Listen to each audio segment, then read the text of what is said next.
Hello friends, welcome back to my channel. दोस्तों, आज की इस वीडियो में मैं आपको बताने वाला हूं दोस्तों, आप जो है एमएस एक्सेल में इंडेंट ऑप्शन कैसे यूज़ कर सकते हैं। तो इस वीडियो में मैं आपको यही बताने वाला हूं दोस्तों। बहुत सिंपल स्टेप है, आप इस स्टेप को फॉलो कीजिए।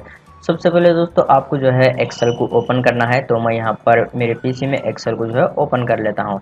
तो दोस्तों जैसे कि यहाँ पर आप देख सकते हैं, ये है इंडेंट ऑप्शन। तो यहाँ पर आपको जो है सबसे पहले आप कोई भी एक टेक्स्ट को जो है पेस्ट कर लीजिए। यहाँ पर मैं इस तरीके से ये टेक्स्ट को जो है पेस्ट कर लेता हूँ। उसके बाद अब मैं यहाँ पर जो है इसको थोड़ा सा यहाँ पर इसका साइज जो है इंक्रीज कर लेता हूँ इस तरीके से। उसके बाद दोस्तों आप जो है यहाँ पर आप देख सकते हैं, मैं इसको जो है यहाँ पर ये इंक्रीज इंडेंट का ऑप्शन है, इस पर क्लिक कर लेता हूँ। यहाँ पर आप देख सकते हैं, यहाँ पर ये स्पेस जो है यहाँ आ गया है। फर्स्ट में जो स्पेस था वो यहाँ पर आ गया है। तो मैं यहाँ पर इसको डिक्रीज इंडेंट पर क्लिक कर लेता हूँ। तो यहाँ पर आप देख सकते हैं, ये यहाँ पर जो है पहले जैसा हो गया है। तो यहाँ पर से आप इजीली जो है इंडेंट जो है इंक्रीज कर सकते हैं। जैसे कि यहाँ पर आप देख सकते हैं, आप जितने भी बार यहाँ पर इसको प्रेस करते जाएंगे तो यहाँ पर ये एक्स्ट्रा स्पेस यहाँ पर आते रहेगा।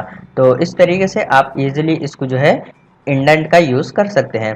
तो अभी जो है मैं यहाँ पर इसको जो है डिक्रीज कर लेता हूँ।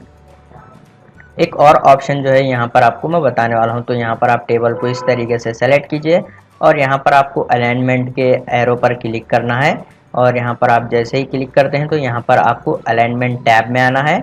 उसके बाद दोस्तों आप यहाँ पर देख सकते हैं, इंडेंट का जो ऑप्शन है यहाँ पर आप इसको ईजिली यहाँ से इंक्रीज कर सकते हैं। जैसे कि यहाँ पर आप देख सकते हैं, मैं इस तरीके से यहाँ पर इसको इंक्रीज कर दिया हूँ। उसके बाद यहाँ पर ओके पर क्लिक कर लेते हैं। तो यहाँ पर आप देख सकते हैं, ये टेक्स्ट में जो है एक्स्ट्रा स्पेस जो है यहाँ पर ऐड हो गया है। तो इसी तरीके से दोस्तों आप जो है यहाँ पर इजीली इंडेंट का यूज़ कर सकते हैं एक्सेल में। उम्मीद है आपको वीडियो पसंद आया तो प्लीज़ लाइक कर देना और इसी तरह के वीडियोस देखने के लिए चैनल को सब्सक्राइब कीजिए।